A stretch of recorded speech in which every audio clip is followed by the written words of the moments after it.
Hello, my fellow idiots. So, I've had a few of you guys ask what kind of equipment that I tend to use on my channel. And so, I decided that I would just go ahead and let you guys see. I've found now doing this for almost a year. Whoa! Did you guys see the camera? It just shook like crazy. That you don't have to have the best of the best equipment if you're going to start doing this. Really all you need is kind of the basics in which to get started, and as your channel grows and as you get larger and you can afford to go out and get better equipment, that's what you tend to do. So we're going to go over a quick display over the kind of the standard equipment that I use as far as camera equipment and certain pieces of hardware. And then we'll go and look into the software side of what I use, because a lot of what I use tends to be more of the lower end, free, if not free,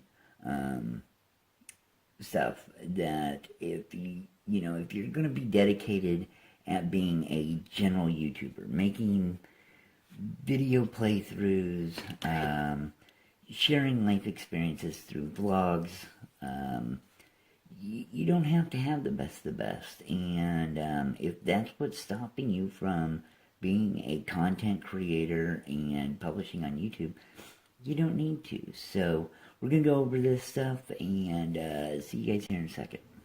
Okay, so you guys, this is like my normal little setup right here. Kind of go through for gaming, for controllers, that kind of stuff. You'll see I have my Moga controller that I use. I have a standard Dazzle that I use where I hook things up to the actual computer to record with. I have on top of the camera I'm using, which is essentially just off my Galaxy S7, I also use my little Kodak camera here for kind of B footage, or what I call puff film, puff roll. Then I have, these are, and you can get these kind of cheap actually. These are lenses, specifically for my S7 right here. And essentially, this is a clip, and it goes over top of your phone and hooks on. And then you have a couple of different lenses here. This is a macro lens, which allows you to get really super close.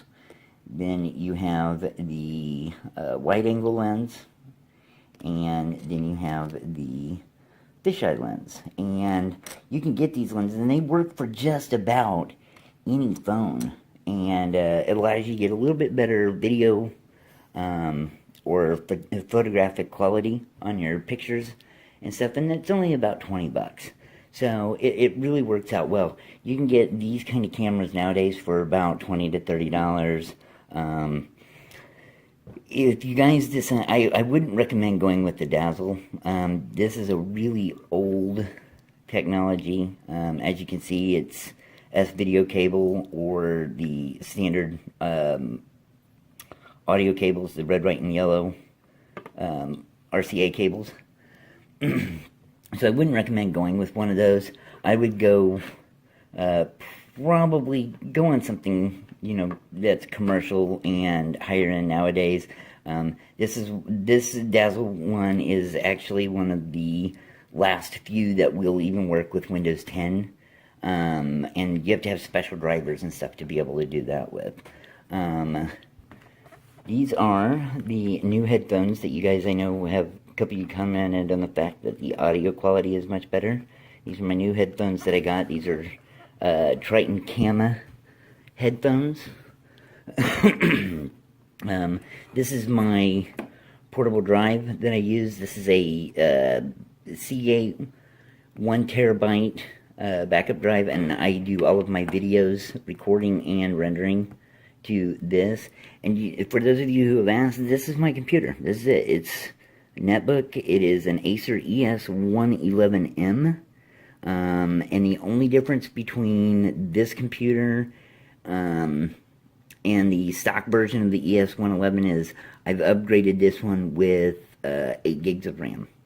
So other than that, everything else that I've changed on this has been software or drivers, and you could do a lot of stuff with it. It's just a matter of knowing what to do. So now I'm going to show you some of the software and stuff that I use. Okay, so the normal software that I'm using, that you guys should be seeing my screen and stuff right now.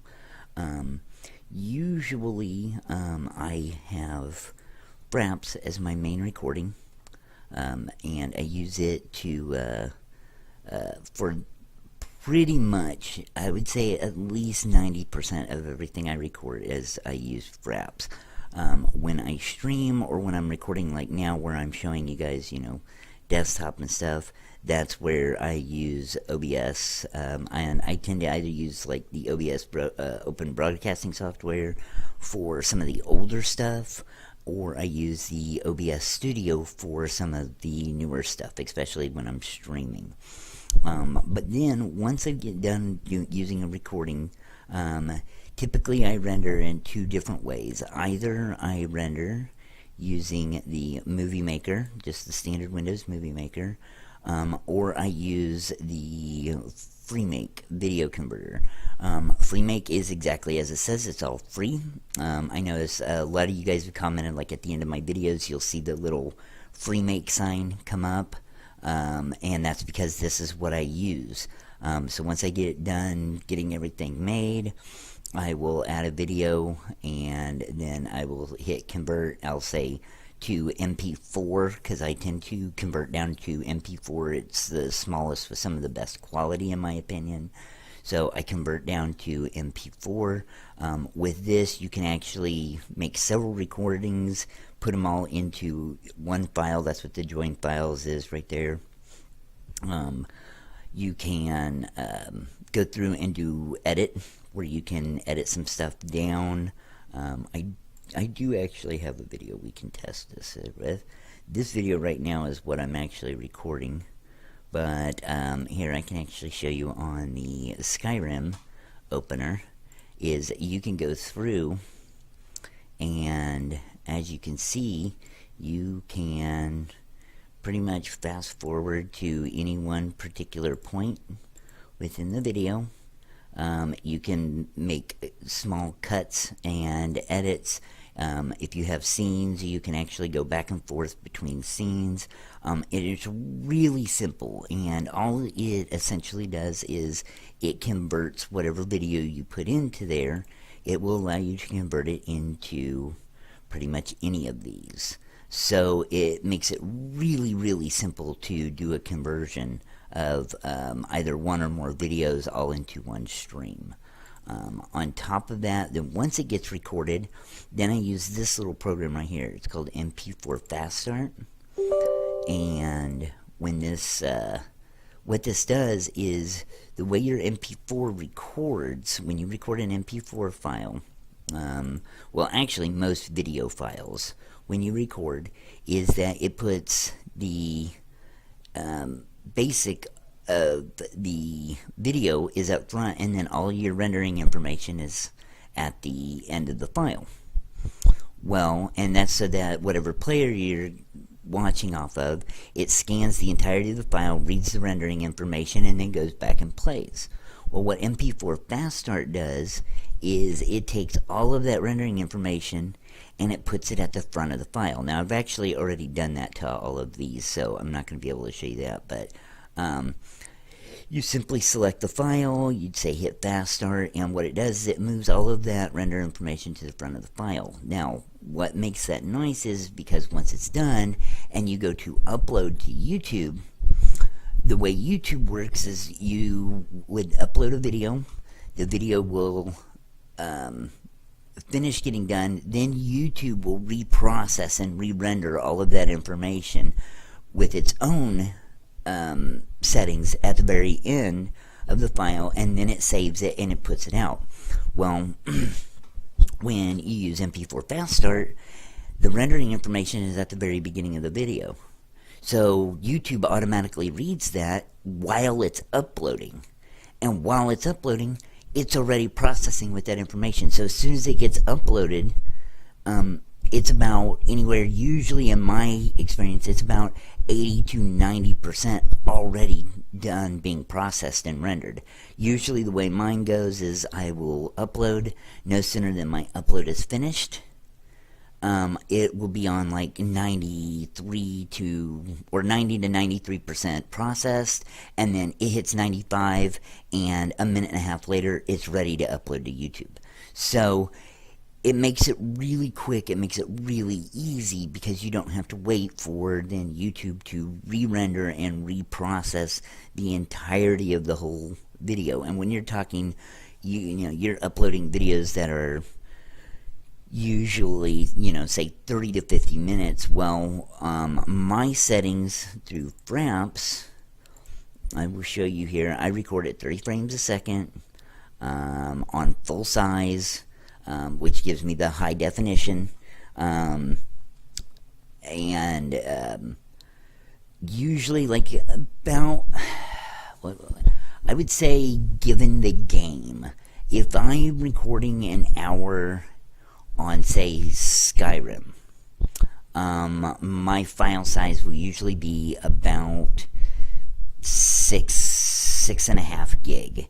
If I am recording, say, Final Fantasy IX, an hour will be like usually about 9 to 10.5 gig, because more information gets processed on the video that has to be recorded when playing Final Fantasy IX in comparison to, say, playing Skyrim. But converting it down and then into MP4, because Fraps records in an AVI file. When you render that down into the MP4, well, it renders down, like, say, if it's 6 gig, it'll render it down and it'll only be 400 to 600 meg. So much, much smaller, with still having the same kind of video quality. And then when you put the MP4 fast start on there so that all the information's on, instead of YouTube having to, you upload, which can take anywhere between, like, a normal video for me is 20, usually about, say, on average, 25 minutes. 25 minutes will normally take 7 to 8 minutes to upload. Well, if I wasn't using MP4 Fast Start, it would take 7 to 8 minutes to upload. Then it would take 8 to 12 minutes, if sometimes even longer, for YouTube to process it and put their own processing and rendering information with it. And so if I'm, like, in a hurry to get something uploaded just before it needs to come out, or I'm running late and I've seen that one of the videos I've already uploaded is corrupt somehow or needs to be edited, you're talking 12 minutes versus 20 to 30 minutes to have a video up. So that's the reason why I recommend using the MP4 Fast Start in which to do that. So, but that is pretty much the simplistic basis of my system, you guys. I tend to kind of go the most inexpensive route to still kind of accomplish a halfway decent quality on things, and in doing so, I've been able to run the channel now for almost a year, and it's all good. So that's what I would recommend if you guys are just starting out. You don't have to get the best of equipment. You just have to get equipment that will get the job done, and then while you're doing the job, while you're making content and you're putting video content out there, and you're getting users and you're getting viewers and you're starting to build a rapport with the community and that kind of stuff, that's when you can then build up and you can get bigger and better things, and add to your system and start configuring your system to make it work the way you want. So, but on that note, thank you very much, guys, for watching. If you would hit that like button for me, helps me out, helps the channel out. If you would like to see more and you haven't done so already, please feel free to hit that subscribe button. Any helpful hints, or I shouldn't say hints, but any helpful tricks to the trade, any helpful comments or suggestions about equipment or settings, feel free to put in the comments area below, you guys. If it's something that I know and can't use, or if it's something that I didn't know and can use or can't use, I'm always appreciative of those. And anybody who's watching this who's just starting out, you know, they'll be able to see that information and stuff. And what I'm thinking, you guys, is I may actually do another video on what it's like to use the Google Analytics and creating your meta keys and that kind of stuff. And if you guys would like to see that, please let me know, and I will make arrangements in which to have that as maybe one of the next upcoming vlogs that's coming up. So, but thank you very much, guys, and until the next time, laters.